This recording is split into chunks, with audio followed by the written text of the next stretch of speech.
할렐루야! 하나님은 우리와 함께 하십니다. 오늘도 살아계신 주님을 만나는 귀한 시간이 될 수 있기를 원합니다.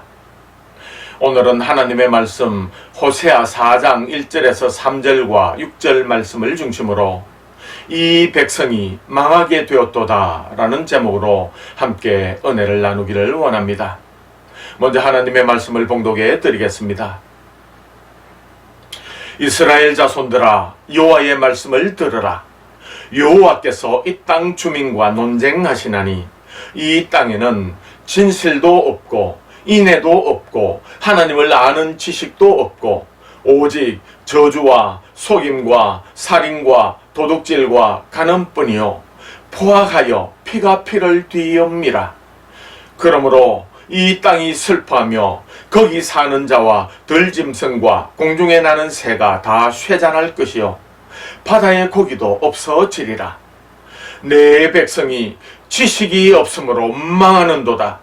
내가 지식을 버렸으니 나도 너를 버려 내 제사장이 되지 못하게 할 것이요 내가 내 하나님의 율법을 잊었으니 나도 내 자녀들을 잊어버리리라. 오늘 우리들이 살펴볼 이 말씀은 하나님께서 이스라엘 백성들에게 주신 말씀입니다. 오늘 우리들은 이 말씀을 잘 살펴봄으로 말미암아 이 시대를 우리가 어떻게 살아가야 할지, 우리가 믿음 생활을 어떻게 해야 할지를 배우는 귀한 시간이 될 수 있기를 원합니다.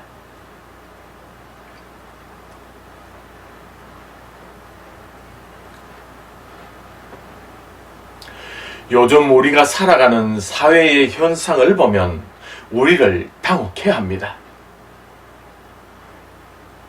타락한 인간들이 살아가는 세상은 원래 이런 것인데 우리가 세상을 너무 모르고 살아왔다는 말입니까? 세상이 이렇게 참담하게 돌아가는 모습을 우리들이 바라보면서 우리는 오늘 이 시대를 살아가고 있습니다. 언제부터 우리 사회가 이렇게 된 것입니까? 이런 비정상적인 세상이 전혀 문제가 없다는 듯이 우리는 태연하게 받아들이며 살아가고 있습니다. 우리 사회가 이렇게 돌아가는 것이 정상입니까? 아니면 어딘가 고장이 나도 크게 나 있고 문제가 있는 것입니까? 매일 쏟아지는 뉴스들이 하루가 멀다 하고 거짓 뉴스임이 드러나고 있습니다. 서로 진영이 나뉘어져 사실과 동떨어진 뉴스를 자기 진영에 유리하다면 거짓이라도 마구 퍼나릅니다. 죽기 아니면 살기식으로 서로를 물고 뜯으며 서로를 이해하고 용납하는 모습은 전혀 찾아볼 수가 없습니다. 서로를 저주하고 모욕하며 상대를 가파른 벼랑 끝으로 몰아세우기까지 합니다. 서로를 거짓으로 속이며 아니면 말고식으로 상대를 넘어뜨리기 위하여 수단과 방법을 가리지 않습니다.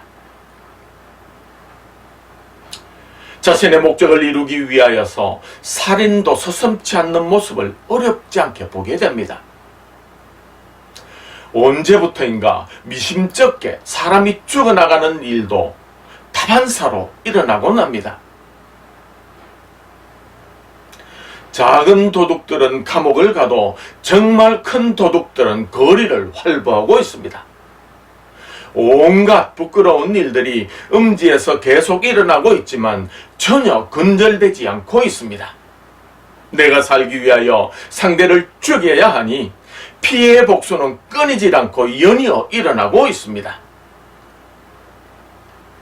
사회가 이렇게 돌아가는데도 아무런 문제가 없는 것입니까? 우리 사회가 언제부터 이렇게 된 것입니까? 사회가 이렇게 미쳐 돌아가는데 도대체 어디서부터 잘못된 것입니까? 조금이라도 의식이 깨어있는 사람이라면 이렇게 느끼는 것이 당연하지 않습니까? 이제는 더 이상 방관할 수 없는 지경에까지 이른 것을 보게 됩니다. 이제는 우리 사회의 문제의 근본적인 원인을 찾아서 그것을 치유하고 회복해야 할 때가 된 것입니다.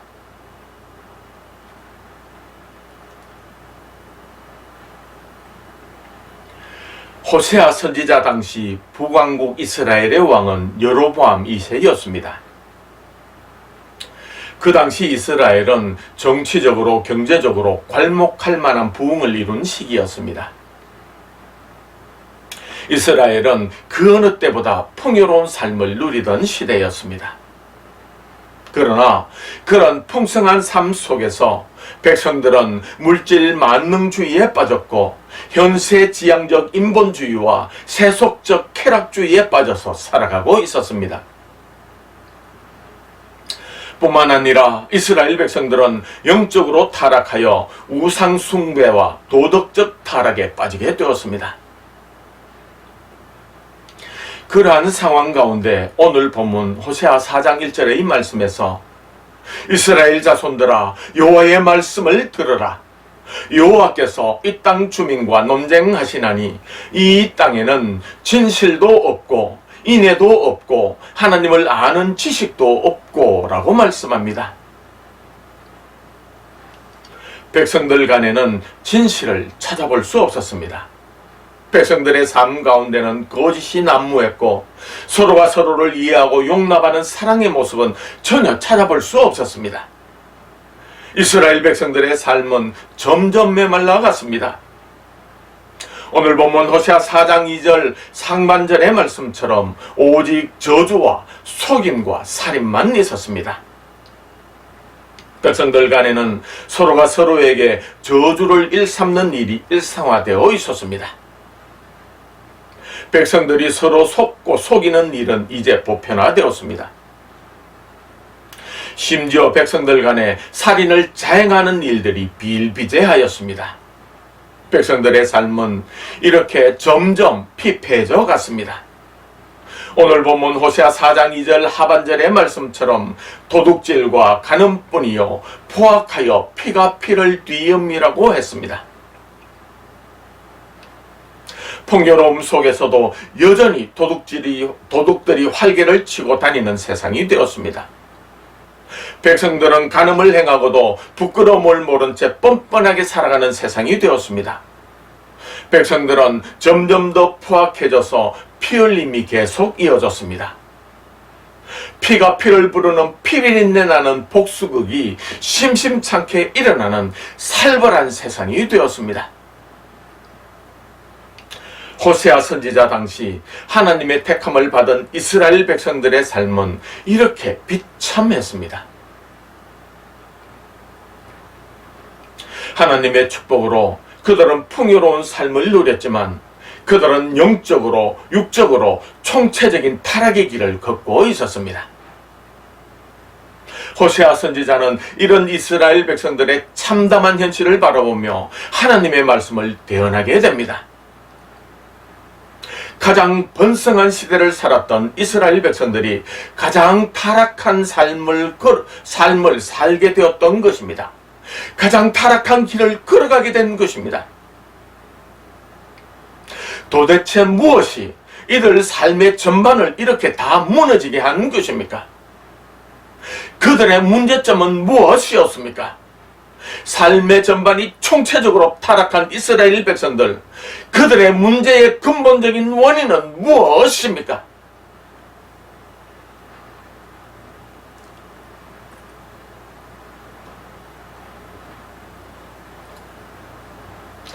하나님께서 인간을 창조하실 때에 하나님에 대한 선지식을 인간에게 부여해 주셨습니다.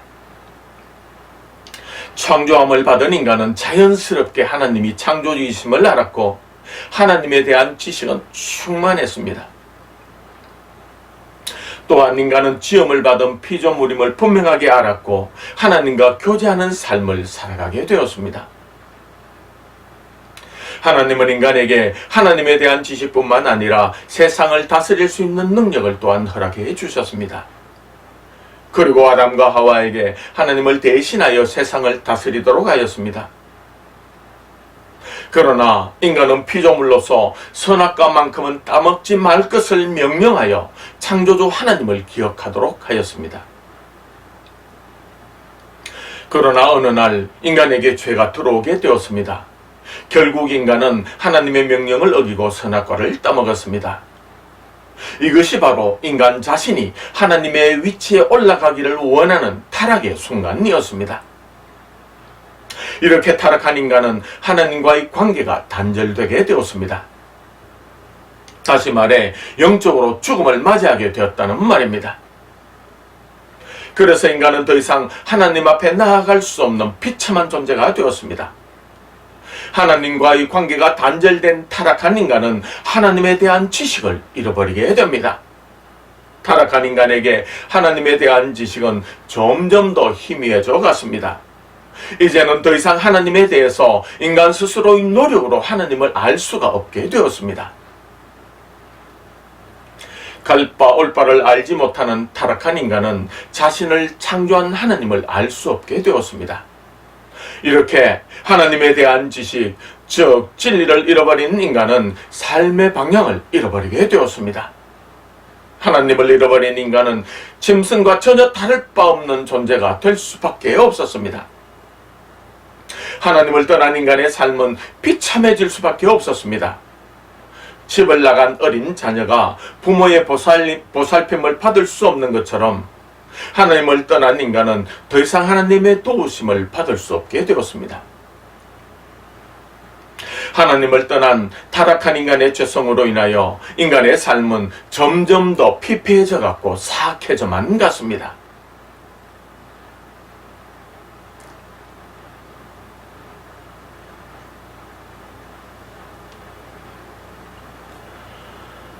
북이스라엘은 비교적 풍요로운 삶을 살면서도 왜 종교적으로 영적으로 가장 타락한 삶을 살았습니까?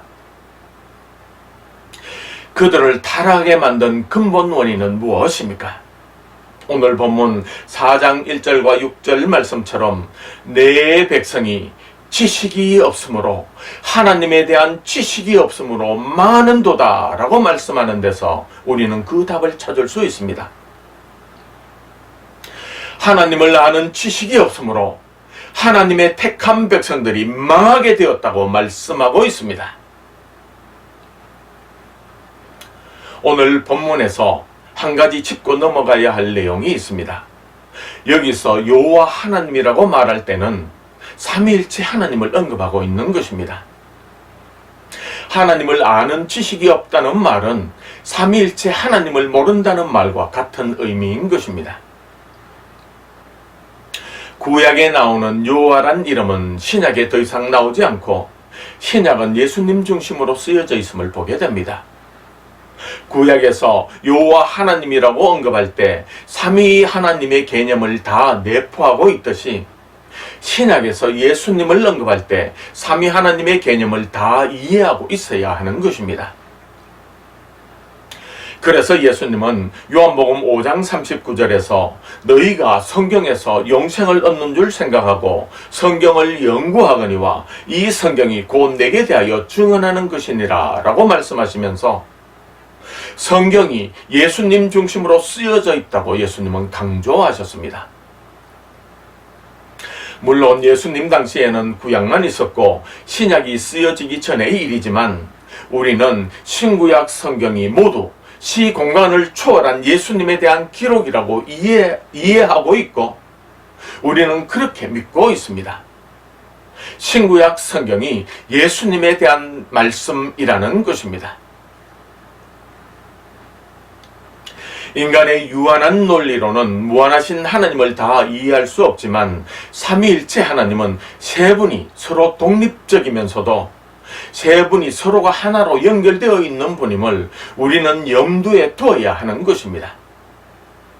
결론적으로 여기서 하나님에 대한 지식은 예수님에 대한 지식으로 봐도 무방하다는 말씀입니다.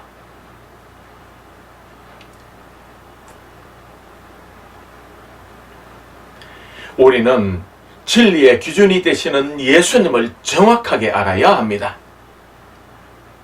예수님이 누구이신지, 예수님이 무엇을 말씀하셨는지, 예수님이 무슨 사역을 하셨는지 정확하게 알아야 한다는 의미입니다.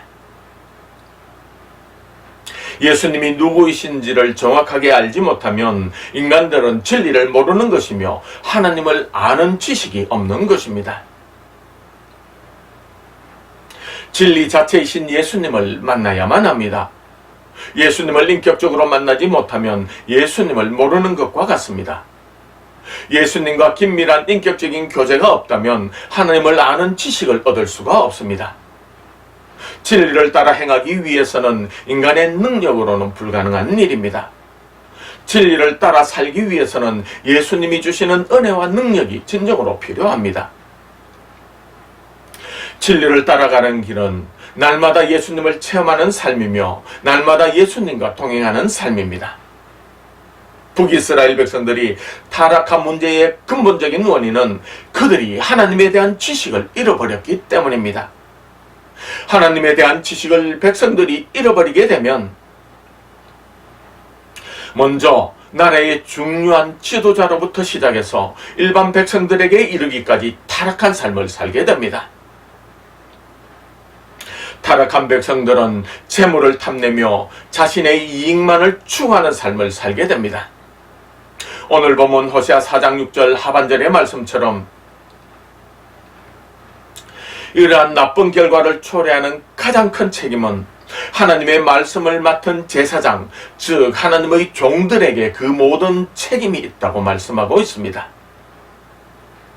호세아 선지자 당시의 종교 지도자들은 하나님의 말씀을 잘못 이해하여 심하게 왜곡했고 그들이 하나님의 말씀을 올바로 가르치기보다는 그 당시의 시대사조와 유행을 따라 가르쳤으며 자신들이 가진 기득권을 지키는 데만 급급했습니다. 하나님의 백성들이 진리 대신 예수님을 잃어버리게 되면 반드시 타락하게 됩니다. 예수님을 진리의 기준으로, 예수님을 진리 자체로, 예수님을 진리를 행할 능력을 주시는 분으로 받아들이지 않고 믿지 않기 때문입니다. 잠언 29장 18절에서 묵시가 없으면 백성이 방자히 행하거니와 율법을 지키는 자는 복이 있느니라. 인간들이 예수님을 잃어버리게 되면 인간들은 방자하게 행하게 되는 것이 타락한 인간들의 본성입니다.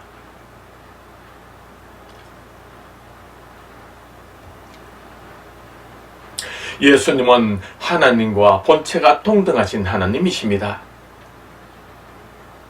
예수님은 삼위 하나님의 결정으로 이 땅에 보낸받은 하나님이십니다. 예수님은 사역론적으로 인간들을 구원하기 위해 하나님의 아들로 이 땅에 내려오신 하나님이십니다. 예수님은 타락한 인간에게 하나님을 계시해 주기 위해서 이 땅에 오신 하나님이십니다. 예수님은 죄 많은 인간에게 진리를 계시해 주시기 위해서 이 땅에 오신 하나님의 아들이십니다. 예수님은 하나님 아버지에게서 보고 들은 것을 전해주시기 위해서 이 땅에 오신 하나님이십니다. 예수님은 자신이 길이라고 말씀하십니다. 예수님은 죄인들을 천국으로 인도하시는 길이 되시는 하나님이십니다. 예수님을 통하지 않고는 하나님 아버지께로 나아가는 길이 없습니다. 예수님은 자신이 진리라고 말씀하십니다. 예수님만이 진리가 되시는 하나님이십니다. 예수님 외에 우리에게 구원의 진리가 되시는 분은 없습니다. 예수님은 자신이 생명이라고 말씀하십니다.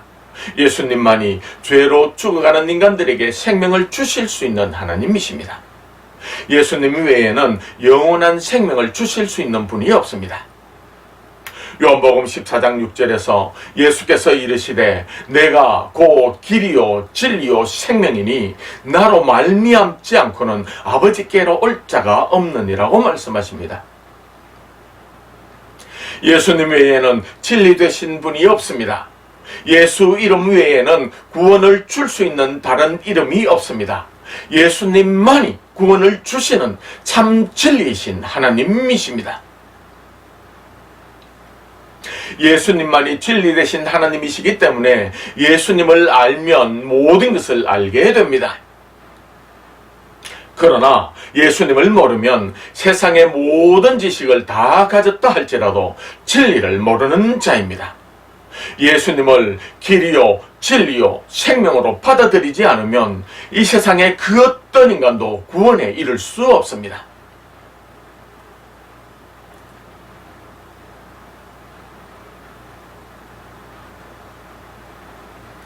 예수님은 구원의 진리를 계시해 주시기 위해 이 땅에 인간의 몸을 입고 내려오신 하나님이십니다. 예수님이 가르치신 모든 말씀은 구원에 이르는 진리입니다. 예수님은 구원 사역을 감당하기 위하여 친히 인간의 몸을 입고 이 땅에 오셨습니다. 그러나 인간들은 예수님을 하나님의 아들로 받아들이지 않았습니다. 진리를 계시해 주시기 위해 오신 예수님의 가르침을 이해할 수 없었습니다. 인간들은 미련하여 죄인들을 구원하기 위해 오신 예수님을 알아보지 못했습니다. 인간들은 진리를 선포하시는 예수님을 무시했습니다. 높고 높은 하늘에서 낮고 낮은 이 땅에 내려오신 예수님은 인간들에게 비참하게 짓밟혔습니다.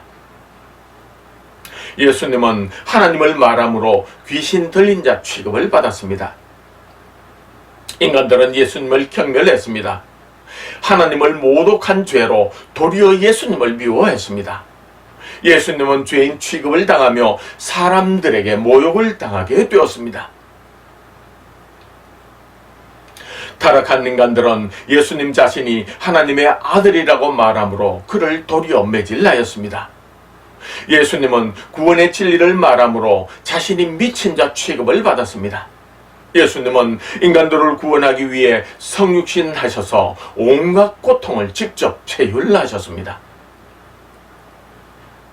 결국 인간들은 예수님을 십자가에 매달아 죽였습니다.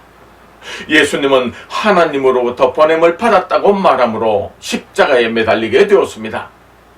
예수님은 인간들에게 구원을 주시기 위해 자신이 죽임을 당하셨습니다. 예수님을 모르면 예수님을 죽이는 자가 됩니다.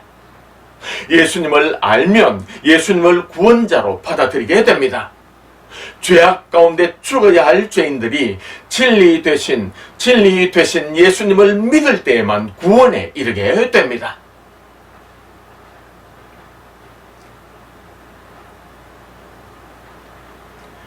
예수님 당시 유대인들이 예수님을 어떻게 이해했고 예수님을 어떻게 대했는지를 한번 살펴보기를 원합니다. 요한복음 8장 37절에서 59절 말씀을 보면 37절과 38절 말씀에 나는 너희가 아브라함의 자손인 줄 아노라.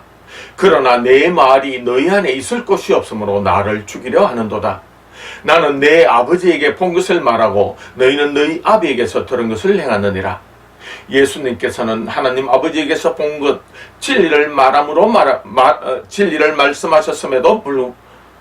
말씀하셨음에도 불구하고 유대인들은 예수님의 말씀을 받아들일 수 없었던 것입니다. 40절 말씀에 지금 하나님께 들은 진리를 너희에게 말한 사람인 나를 죽이려 하는도다.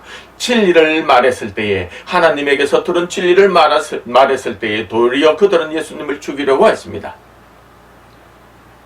42절 하반절 말씀에 이는 내가 하나님께로부터 나와서 왔음이라. 나는 스스로 온 것이 아니요 하나님 아버지께서 나를 보내신 것이니라. 어찌하여 내 말을 깨닫지 못하느냐. 이는 내 말을 들을 줄 알지 못함이니라. 아버지께로부터 보냄을 받았는데 그들은 그것을 믿지 않았던 것입니다. 45절 이하의 말씀에서 내가 진리를 말함으로 너희가 나를 믿지 아니하는도다. 너희 중에 누가 나를 죄로 책잡겠느냐. 내가 진리를 말하는데도 어찌하여 나를 믿지 아니하느냐. 하나님께 속한 자는 하나님의 말씀을 듣나니 너희가 듣지 아니하면 하나님께 속하지 아니하였음이로다.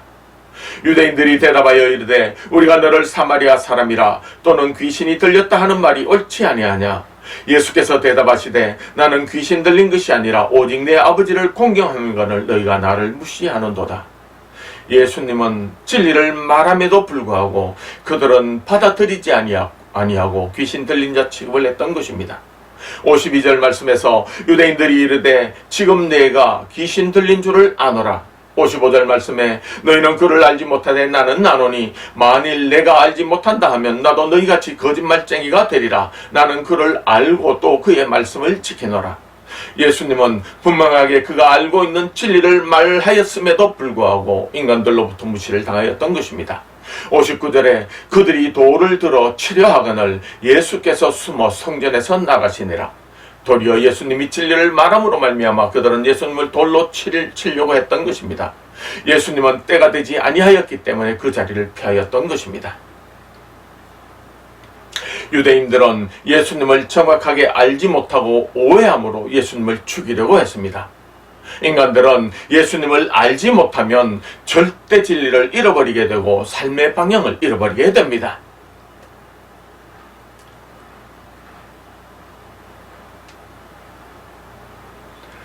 믿음이란 무엇입니까?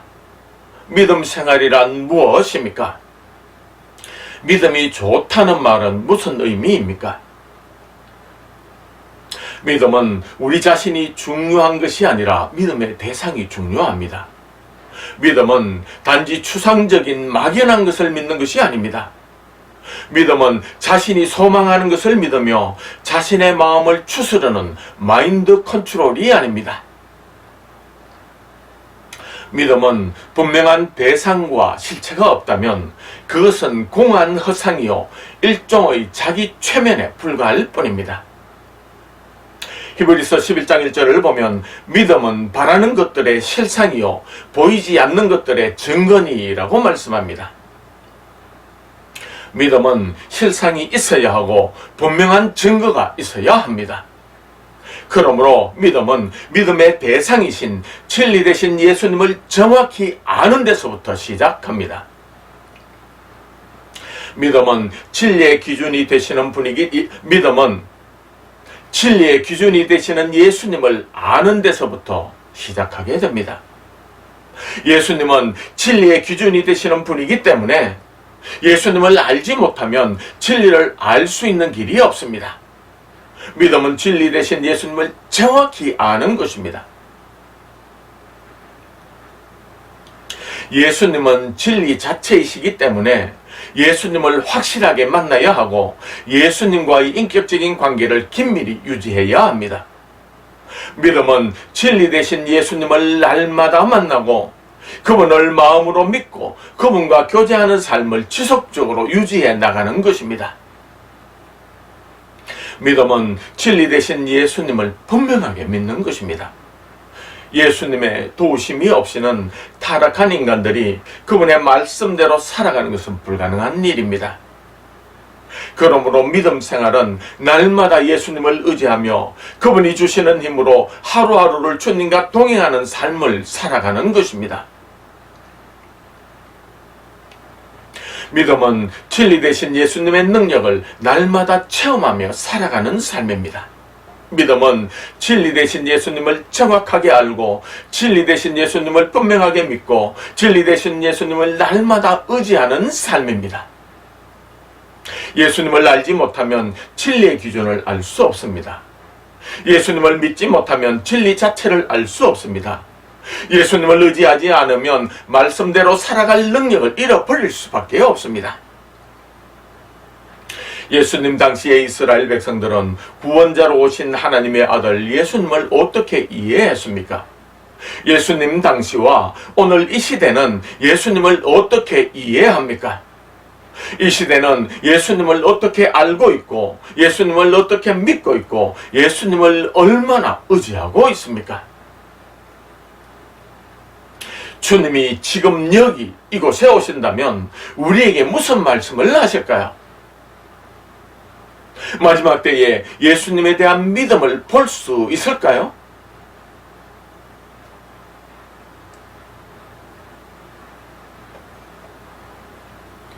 타락한 인간들의 비참한 현실을 하나님은 보셨습니다. 하나님을 떠난 인간들은 진리를 알지 못함으로 삶의 방향을 잃어버렸습니다. 타락하여 죄악 가운데서 참혹한 삶을 살아가는 인간들을 위하여 하나님은 진리 되신 예수님을 이 땅에 보내십니다. 인간들이 스스로 해결하지 못하는 죄 문제를 해결해 주기 위하여 예수님은 이 땅에 오셨고 십자가에서 죽으시고 율법을 완성하셨습니다. 예수님을 믿음으로 받아들여 인생의 죄 문제를 해결 안 받고 구원을 받을 수 있는 길이 인간들에게 열리게 되었습니다. 타락한 인간들이 하나님께 나아갈 길이 예수님을 통해서 열리게 되었습니다. 비참한 삶을 살다가 지옥으로 향하는 인간들에게 진리 대신 구원자 예수님을 보내주신 것은 하나님 아버지의 한없는 은혜였습니다. 북이스라엘은 하나님의 은혜로 정치적, 경제적 부흥기를 누렸지만 그들은 영적, 물질적, 도덕적으로 타락의 길을 걸었습니다. 호세아 선지자는 선민 이스라엘 백성들의 근본적인 문제의 원인을 정확하게 진단합니다. 문제의 원인은 오늘 본문 1절과 6절에서 언급한 것처럼 하나님을 아는 지식이 없기 때문이라고 지적합니다. 이스라엘 백성들이 하나님의 택함을 받은 선민이라는 정체성을 잃어버리고 타락의 길을 걷게 된 것은 그들이 여호와 하나님에 대한 절대신앙을 잃어버리게 되므로 타락의 길을 걷게 되었던 것입니다. 여호와 하나님에 대한 지식, 즉 여호와 하나님 자체를 잃어버렸다는 말입니다. 그래서 호세아 선지자는 북이스라엘이 주변의 강대국에 의해 멸망을 당하게 될 것이라는 심판의 메시지를 선포하게 됩니다. 그러나 그들의 죄악에도 불구하고 하나님은 호세아 선지자를 통하여 하나님의 무조건적인 은혜로 인하여 이스라엘 백성들을 다시 회복시킬 것을 예언하게 됩니다. 하나님은 심판을 선포하시지만 그것은 당시의 이스라엘 백성들을 다시 새롭게 하여 구원하기 위한 사랑의 메시지였습니다.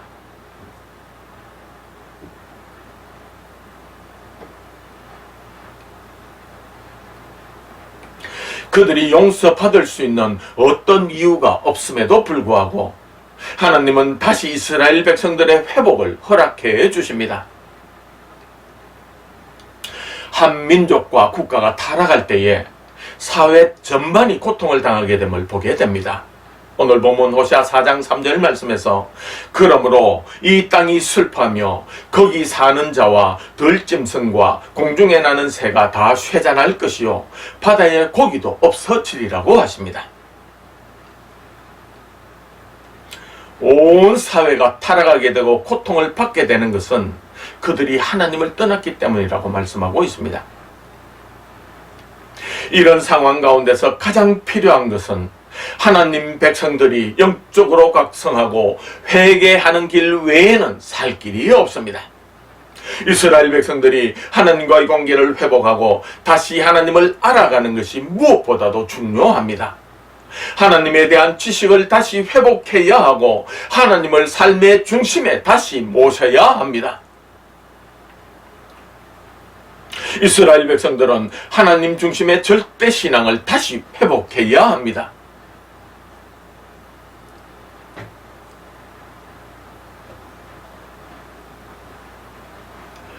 우리 사회가 언제부터 이렇게 되었습니까? 원래 그런 사회였는데 우리가 느끼지 못했던 것입니까? 백성들의 수준, 즉 민도가 더 높아지는 것이 아니라 갈수록 퇴보하는 것 같은 느낌이 드는 것은 왜입니까? 사회의 지도층들이 말을 내뱉을 때마다 하루를 지나면 다 들통이 날 거짓말들을 얼굴색 하나 붉히지 않고 연일 뱉어냅니다. 아이들이 보고 배울까봐 마음이 편하지 않습니다. 늘 불안납니다. 아이들이 어른들 하는 것을 보고 배울 것이 아닙니까? 코미디도 이런 코미디가 없습니다. 자신들의 목적을 위해서는 어떤 수단과 방법도 가리지 않고 다 사용할 수 있다는 생각이 저변에 깔려있지 않고는 도저히 할 수 없는 말들과 행동들을 너무나 쉽게 하는 것을 심심찮게 보게 됩니다. 진실이란 찾아볼 수도 없고 사랑하는 모습은 아예 보이질 않습니다. 나와 생각이 같은 나의 편이 아니면 무조건 그 상대를 깎아내리며 악한 말로 저주를 퍼붓습니다. 사실이야 어떻든 말든, 사실이야 어떻게 되든 일단 상대를 속이고 봅니다. 심지어 자신의 목적을 위하여서는 사람의 목숨을 파리 한 마리보다도 더 쉽게 죽일 수 있는 무서운 세상이 되었습니다. 어쩌다가 이 사회가 이렇게 된 것입니까? 고도화된 현대사회에서 엄청난 도둑질을 일삼고도 들키지 않으면 된다는 식으로 법도 양심도 최소한 인간으로서의 도리도 다 내팽개치고 닥치는 대로 자신의 이익만을 추구합니다. 자신 진영의 이익만을 추구합니다. 이것이 정상적인 사회입니까? 사회는 마약과 성문제로 점점 더 썩어 들어가고 있어도 어떻게 할 해법을 찾지 못하고 방황하고 있는 것이 현실입니다. 너와 내 자식만 괜찮으면 된다는 식으로 이 모든 문제를 방관합니다. 힘과 권력을 가진 자는 힘이 없고 나약한 백성들을 함부로 다루어도 된다는 생각으로 쉽게 그들이 모든 일들을 다 저지릅니다. 그러다가 그들이 휘두르던 권력의 칼자루를 빼앗기게 되면 그것이 부메랑이 되어 그 칼끝이 다시 자신을 향할 수 있다는 것을 쉽게 잊어버리는 것 같습니다. 그 결과로 피가 피를 뒤이어 흘리는 사태가 계속 꼬리에 꼬리를 물고 일어나고 있습니다. 오늘날 현대사가 이것을 말해주고 있지 않습니까? 왜 이 민족은 미련하게 계속해서 반복되는 잘못을 저지르는 것입니까? 우리 사회가 언제부터 이렇게 된 것입니까? 왜 이렇게 된 것입니까? 그 근본 이유는 무엇입니까? 무엇이 우리 사회를 이렇게 병들게 만들었습니까? 오늘 우리가 겪는 이러한 사회 문제를 이스라엘 백성들도 동일하게 겪었습니다. 오늘 말씀에서 호세아 선지자는 그 원인을 하나님을 아는 지식이 없기 때문이라고 진단합니다. 진리의 기준이 되시고 진리 자체이신 예수님에 대한 지식이 없으면 백성은 반드시 타락하게 되어 있습니다. 그 원인을 성경은 분명하게 말씀하고 있습니다. 호세아 당시 이스라엘 백성들을 진단했던 것처럼 이 말씀은 시공간을 초월하여 오늘 우리에게 그대로 적용되는 말씀입니다. 잠언 29장 18절의 말씀처럼 묵시가 없으면 백성이 방자히 행한다고 말씀합니다. 묵시 곧 하나님에 대한 지식이 없으므로 백성들이 타락한 삶을 살게 된다고 말씀하고 있습니다. 예수님에 대한 지식, 곧 진리 되신 예수님을 알지 못할 때 백성들은 방자하게 타락한 인생을 살게 되는 것입니다. 현대인들은 예수님을 모릅니다. 불신자이든 신자이든 상관없이 예수님을 모르고 살아가고 있습니다. 현대인들에게 예수님은 없습니다. 그가 교회 안에 있던 그가 교회 밖에 있던 현대인들은 예수님과 상관없이 인생을 살아가고 있습니다. 오늘날 우리 사회에서 일어나는 모든 현상들은 북이스라엘 백성들에게서도 동일하게 나타나는 현상이었습니다. 그 당시 이스라엘 백성들의 문제가 오늘 우리들의 문제와 동일합니다. 그 모든 문제의 원인과 그것을 해결하기 위한 해답도 성경은 동일하게 말씀하고 있습니다. 그 문제를 해결하기 위한 해답을 성경은 이렇게 말씀하고 있습니다. 하나님을 아는 지식이 없기 때문이라고 말씀합니다. 현대인들이 예수님을 알면 살 수 있고 예수님을 모르면 죽습니다. 예수님은 진리의 기준이시고 예수님은 진리 자체이시고 예수님은 진리를 행할 능력이 되시기 때문입니다. 예수님께 나아가면 생명이고 예수님을 외면하면 사망입니다. 예수님께 나아가면 살 수 있고 예수님을 외면하면 죽을 수밖에 없습니다. 이 민족은 지금 이런 기로에 서 있는 것입니다.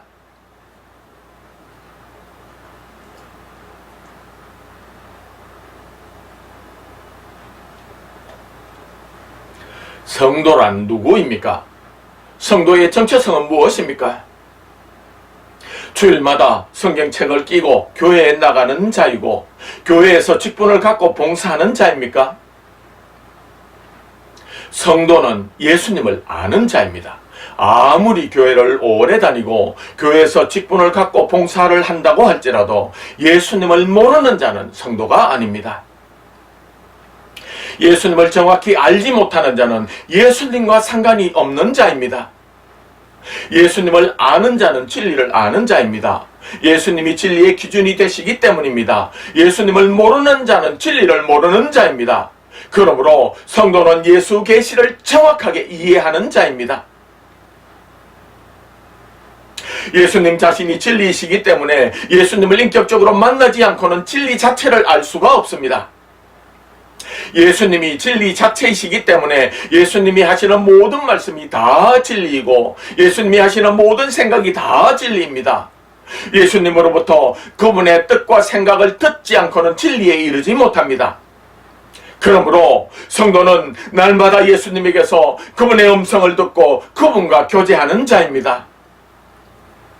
타락한 인간은 그 어느 누구도 자신의 힘으로 예수님을 따라갈 수 없습니다. 타락한 인간에게는 진리를 행할 능력이 전혀 없기 때문입니다. 오직 진리를 행할 능력은 예수님으로부터 나옵니다. 그러므로 성도는 날마다 예수님 앞에 나아가 자신의 죄인됨을 고백하고 예수님의 도우심을 구하는 자입니다. 성도는 매 순간마다 예수님으로 사는 자입니다. 성도는 예수님으로 살고 예수님으로 죽는 자입니다. 성도는 예수님으로 시작하고 예수님으로 완성하는 자입니다. 아무리 평생 교회를 다녀도 아무리 직분자로서 헌신봉사를 하여도 예수님을 모르면 그는 불신자요 구원에 이르지 못하는 자입니다. 지금 이 순간 자신의 심중에 나는 예수를 안다라고 생각하는 자는 진정으로 예수님을 모르는 가장 위험한 자일 수 있습니다. 신자에게 당신은 예수를 모른다고 말하면 버럭 화를 냅니다. 나는 교회를 다니는데 내가 왜 예수를 모르느냐고 반문을 합니다.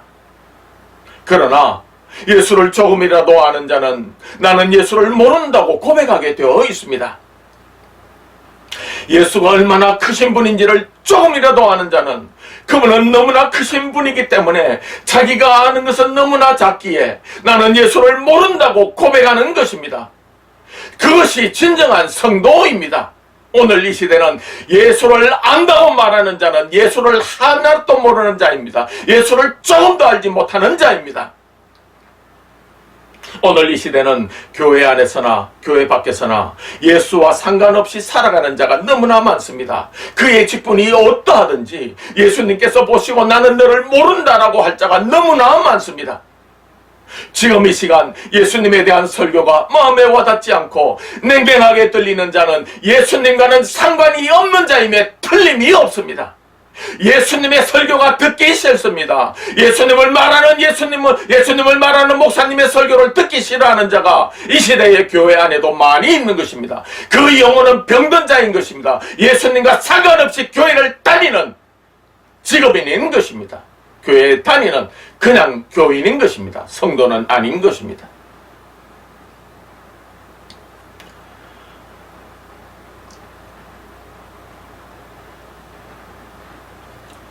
부흥이란 무엇입니까? 교인 수가 많아지면 부흥한 것입니까? 교회 안에는 예수를 모르는 가라지가 많이 들어올 수 있습니다. 교회 건물이 크게 세워지면 부흥이 온 것입니까? 유럽 교회의 건물들은 술집으로 유흥시설로 바뀌고 있습니다. 부흥은 예수님을 밝히 아는 것입니다. 부흥은 하나님의 영역입니다. 부흥은 인간들의 영역이 아닙니다. 부흥은 전적인 하나님의 역사입니다. 부흥은 하나님께서 예수님을 밝히 드러내는 것입니다. 부흥은 예수 계시가 밝히 드러나고 예수가 분명히 보이는 것입니다. 부흥은 예수를 정확하게 아는 자들이 많이 일어나는 것입니다.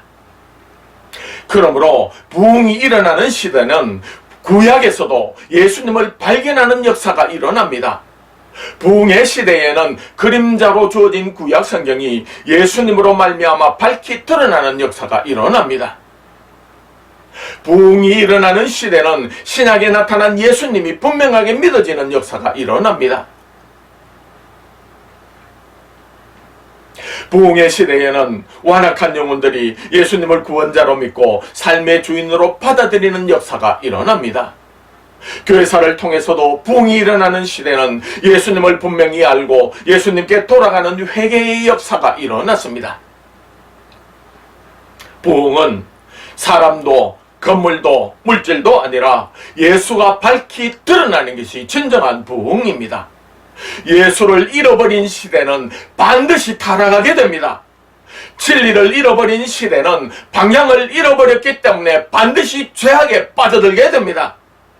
예수를 모르는 타락한 시대는 예수께로 돌아가는 길 이외에는 살 수 있는 길이 전혀 없습니다. 우리는 우리의 믿음 생활의 시작과 끝은 오직 예수님뿐입니다. 예수님이 우리 믿음 생활의 열쇠, 곧 알고리즘입니다. 예수님이 매 순간순간 나의 삶에 관여되지 않는 신앙생활은 죽은 신앙입니다. 천국에 가지 못하는 신앙입니다. 구원받지 못하는 신앙입니다.